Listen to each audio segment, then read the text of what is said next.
Muss obviously down by 17 at one point there in the first half, and you guys rallied back and trimmed it to 7 by halftime. Just looked like maybe a completely re-energized group in the second half. What just kind of keyed the turnaround there to get you guys a victory?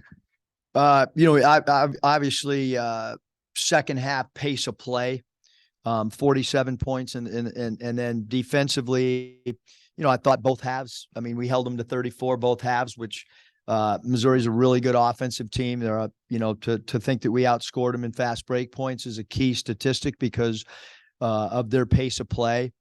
And then I thought the 15 offensive rebounds and the 17 second chance points, really, really helped us. And then I thought, to be honest with you, we just had too many self-inflicted turnovers. Obviously their defense will do that to you, but 7 steals is probably right around what they average. I don't think that, we had too many just turnovers on us that we need to clean up for sure.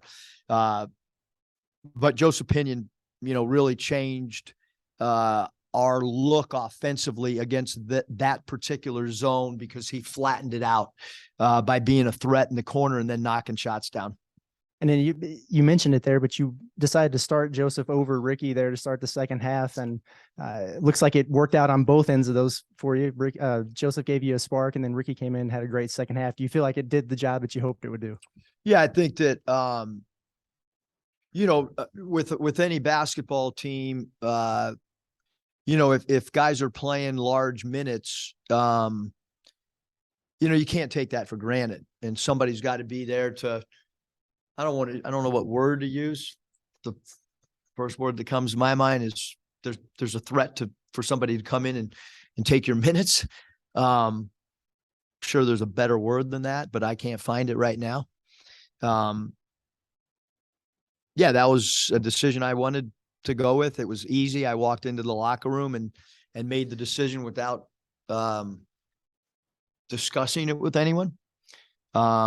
I liked how Joseph was playing. I thought defensively, he walled up and did a really good job. And I looked at that plus minus at halftime, and you guys can look at a halftime sheet and look at the plus minus as well. And it was great for both guys. It was great for Ricky too, to see the team come out and play good in the second half. And then, we don't win the game without Ricky's second half isolations at the top of the key. I guess motivation might be a good word. That's a good one. You can use that, Bob, instead of the other word. Everybody. No, I don't care. I'm just saying. Put in parentheses, Bob Holt. Yeah, you guys are down 17. I know you've been a second half team, and actually it started. You closed the first half on a 7-0 run. So and Joseph hit that big three. But what's the thinking on the bench when you're down 17, and what was the key, do you think, to coming back like that? Yeah, I don't have the stats in front of me from the first half, but the free throws attempted I thought was important to have a little bit more attack. Thought we did a good job against their zone of running our 5-man into random pick and rolls. And again, just the pace of play. I mean, I think you have a decision to make with Missouri. Do you want to run, or do you want to play a tempo game? And we wanted to obviously try to score in transition as much as we could. And then you have another decision. You have a dilemma because they're a great fast break transition team. Do you hit the offensive glass, or do you get back? So those two decisions are two decisions that you have to make.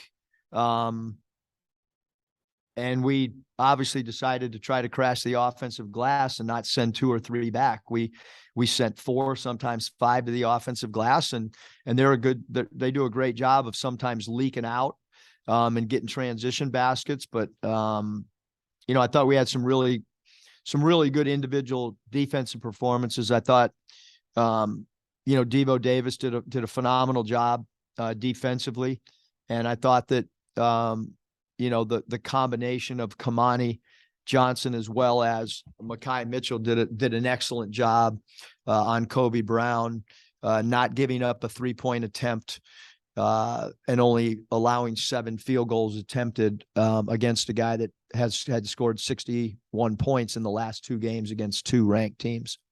And then Devo, I know he had some kind of crazy passes that probably you didn't like, but he did have 10 points, 5 boards, 5 assists. What do you think of his all around game? You mentioned his defense. Just Yeah, I thought his all around great game was phenomenal because obviously Hodge, number 5 is you look at his scoring numbers and what he's done thus far. I thought Devo did a great job of containing one of the league's, best scores. And then obviously his rebounds, his assists, all that. I thought he was phenomenal. That's why, I don't know what he played, 37 minutes. Pinion hasn't played a ton of minutes this year, but did you have an idea coming in that he might be a significant player for you, or was it just kind of like the flow of the game with him playing 27 minutes tonight? No, we felt, Hutch, I felt that we were going to get zoned tonight.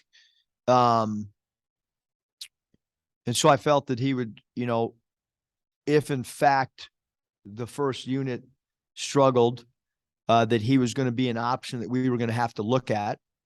And then on the other end, they're a team that will try to find a matchup that they like and isolate you.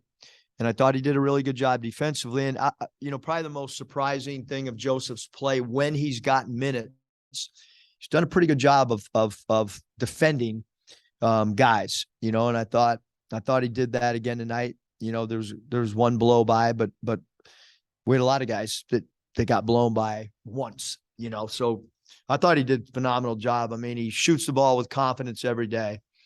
When you watch your team spot shoot, he's an elite shooter, and the way their zone is where they have so many guys above the foul line, that deep corner was a sweet spot we felt for somebody. And then also, even against LSU, y'all were a much better offensive team in the second half. What do you think is contributing to the slow starts? And then also, what's it say about your young team that y'all are able to kind of get things going in the second half? Yeah, I think that it's all coaches' jobs, whether it's football, whether it's basketball. You've got to try to make an adjustment in the second half, and you hope your team can, if you do something on the fly, maybe changing, not running our zone offense like we did the first half. We went to what we call our open offense, and we went to middle pick and rolls, and then being able to adjust on the fly. I thought helped us tonight. And, you do get worried about a young team being able to do that, but Anthony is so smart, and Devo's been around, and Kamani. And so those 3 guys really do a good job of, hey, this is what we're supposed to do. Now we got to go do it.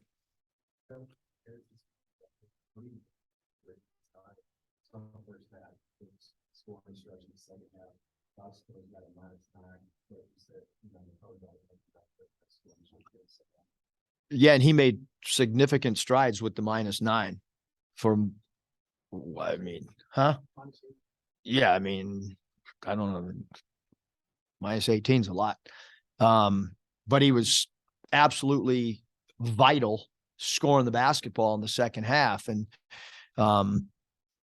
he struggled at LSU for the most part, the whole game offensively, and, struggled in the first half. And so, we decided to make that change. But I told him in the locker room, really proud of not starting.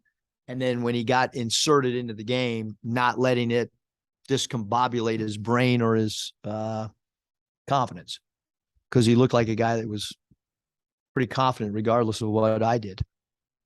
We've talked about the offensive changes and improvements, but as far as defensively, you managed to limit their 3-point shooting a lot more in the second half than in the first. Just what was the difference there? Great question. To start the game off, I made a decision that we were going to have a goalie, and their first basket was on me. We felt like, DeGray was a guy that the more shot attempts he would take, the less Brown and Hodge would take, quite frankly. He hit a 3. That's on me. There was another 3 hit off of a guy that we were kind of sagging off. So sometimes you make a decision, and Gray was a guy that we wanted Kai to protect the rim and help on dribble drives. Probably would do it again too. You know, I mean, he only played 6 minutes. But that's probably why they had a couple. That's on me. Clean open shots. And then Kamani had 8 rebounds, 3 of them on offense, and some real hustle plays. Just thoughts overall on his night. Just the ultimate loose ball getter, the ultimate, you know, some guys rebound in their area, and Kamani's an excellent range rebounder. Excellent. And he's physical. He's kind of bouncing around, bouncing off bodies, and you know, he's got an incredible nose for the ball.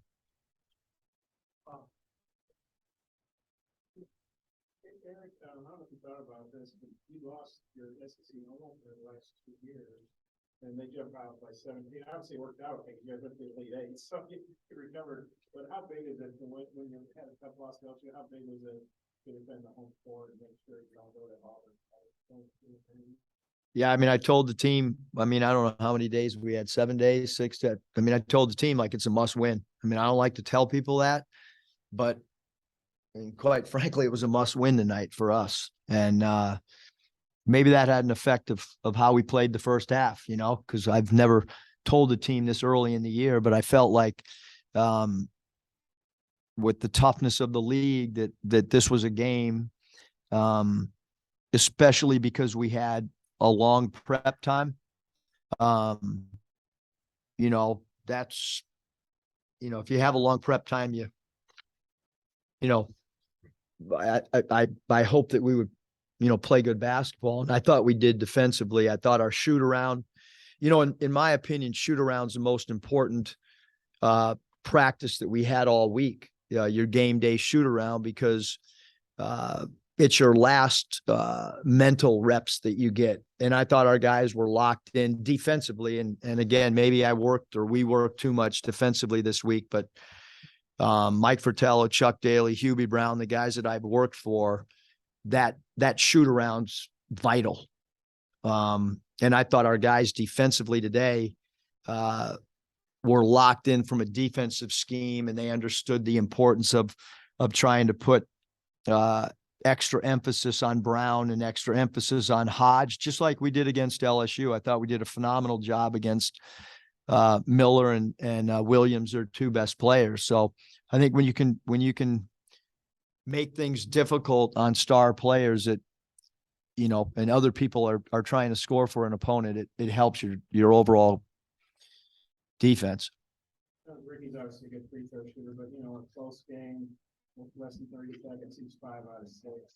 What do you think of that? What that say about him?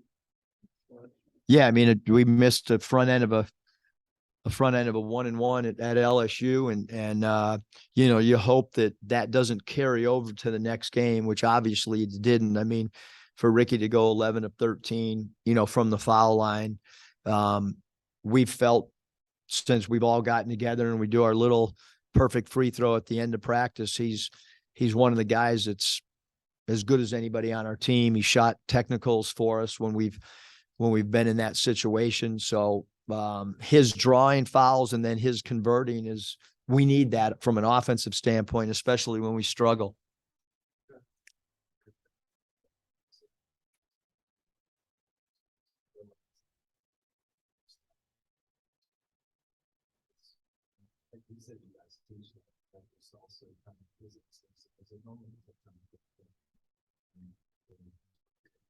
Yeah, I thought he ran really hard, and we talk about not just getting to the corner, especially against a 1-3-1 or a 1-1-3, a zone that's a little bit more stretched out at the top is not just getting to the corner, but we call it the extreme corner. And then you got to have discipline to stay there if you're not getting the ball. And that's why even when Joseph did not score tonight, I thought he flattened things out, you know, for us from a spacing standpoint. If you don't have good spacing against Missouri, you're not going to give yourself a chance to win. Eric, you guys getting some separation of 42, 46, 42. They come back and tie it on a big dunk. And Ricky, it's a deep 3. And what you didn't have a great shooting night, but what you think of that shot? And I think you guys led the rest of the way. You know, it's kept coming back. Yeah, I mean, Ricky, other than that LSU game, has been a guy that we've relied on to make end of shot clock plays or end of game shots. You know, he's a high field goal attempt player for us. He led us tonight in field goals attempted, and he can create his own shot. And you know, the hardest thing in basketball is when the play breaks down, do you have enough players that can create your own shot? And Ricky is one guy in particular that does a great job of creating his own shot. You always talk about wanting your guys to play with so much freedom offensively, and was that kind of the perfect microcosm of that, where you have Devo and Ricky able to kind of work through some of their struggles? Yeah, I mean, we want our guys to play with great offensive freedom and to play with great discipline defensively, and that's something we talk about every day. And when we ended shoot around today, I said against a team like Missouri that will gamble, and a team that is a high steal team, you know, there's going to be a lot of points in the game where you just got to play. There's a lot of broken plays, and you just got to be a basketball player. And I thought, especially in the second half, like I said, we just scrapped our zone offense and we went immediately into our open offense, which is really a 5-man motion type offense that we run against man to man when our plays break down. And I thought we did a good job of, in that open offense, finding gaps and then, like I said, running into some random 05 or our center running random pick and rolls. Thanks.